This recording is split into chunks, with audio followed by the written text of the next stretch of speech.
Hello friends, welcome to my YouTube channel. Today I am with new video that is related to chapter number 8, Natural Resources. The weightage of this chapter is 3 marks. So let's start. First we will discuss meaning of resources. Things on which man is dependent, which can fulfill his needs and for which man has the physical and intellectual capacity to utilize them are called as resources.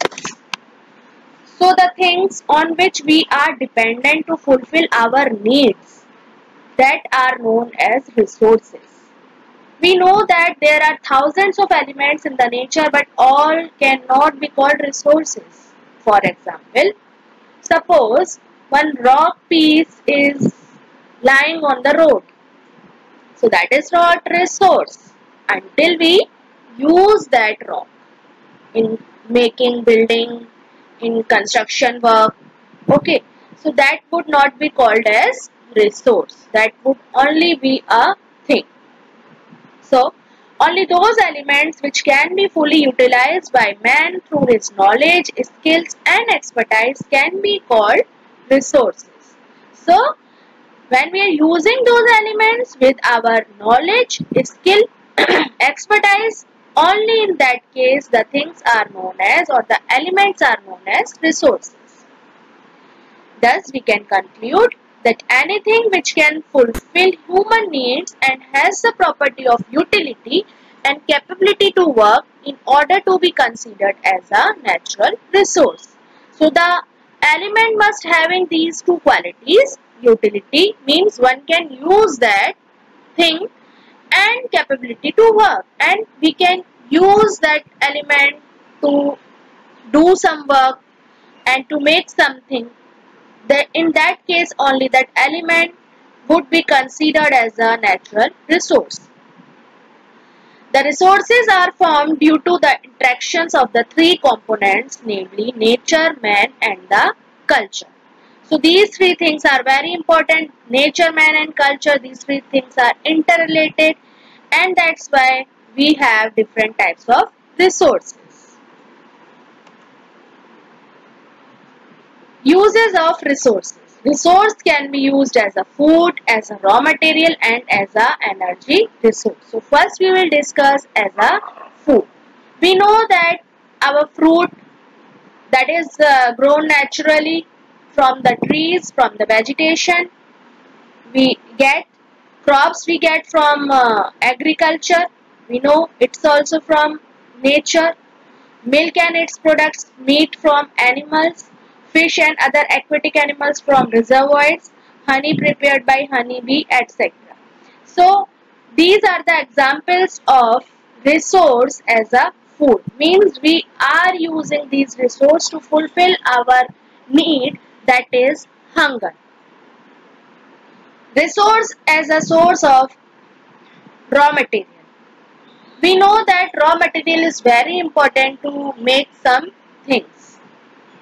Okay, so various goods obtained from forest, agro products, wool, hides, meats from animal, mineral ores, etc. from raw material for many industries.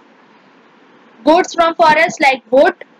Okay, we use wood to make the furniture and other things. Agro products are there, not only the wood, agro products if we see. So we have cotton, okay, and wool, hides, skin of the animal, meat from animal, mineral ore. So these are the different raw materials which we use to make some goods, finished goods.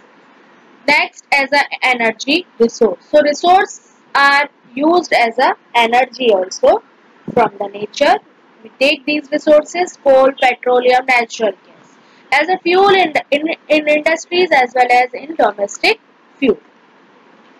So coal, petroleum and natural gas are used in industry and as well as in our domestic purpose also.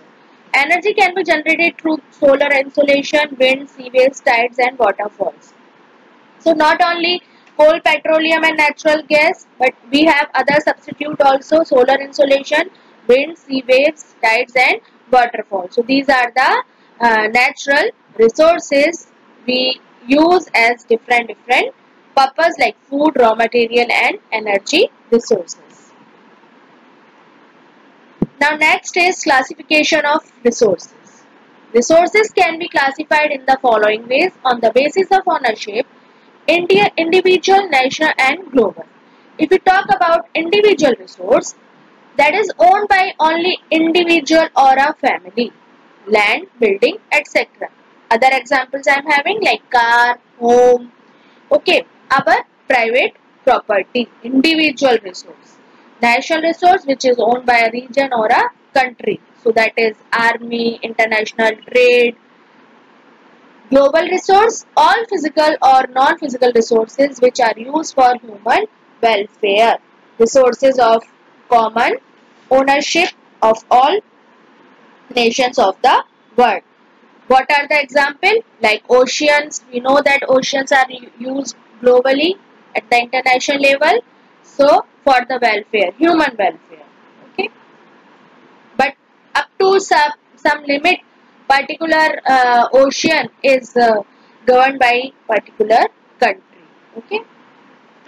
On the basis of re-availability, renewable resource and the non-renewable resource. The resources which can be renewed or reproduced by physical, chemical or mechanical processes are known as renewable or replenishable resources. Solar and wind energy, water, forest and wildlife, etc. So these resources can be reused and reproduced again and again in the nature. So these resources are known as renewable resource. Non-renewable resources occur over a very long geological time. These resources take millions of years in their formation.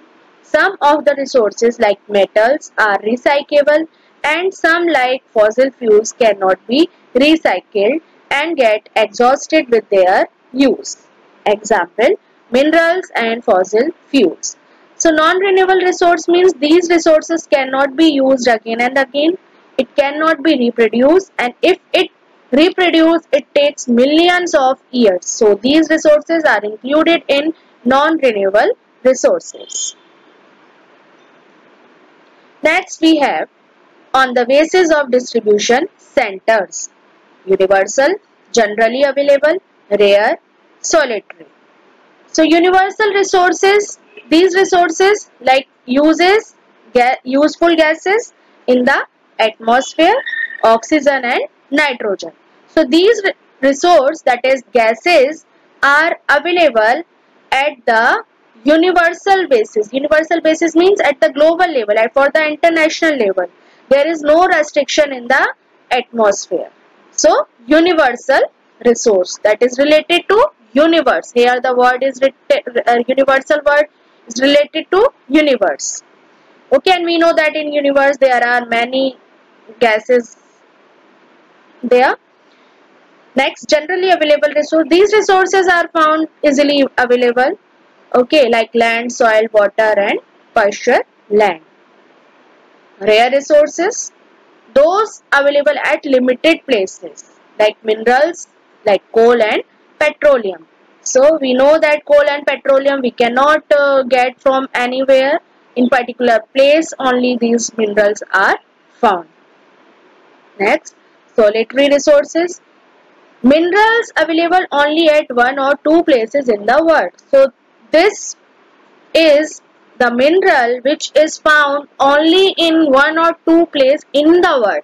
Not only our country, not only in particular place in the world.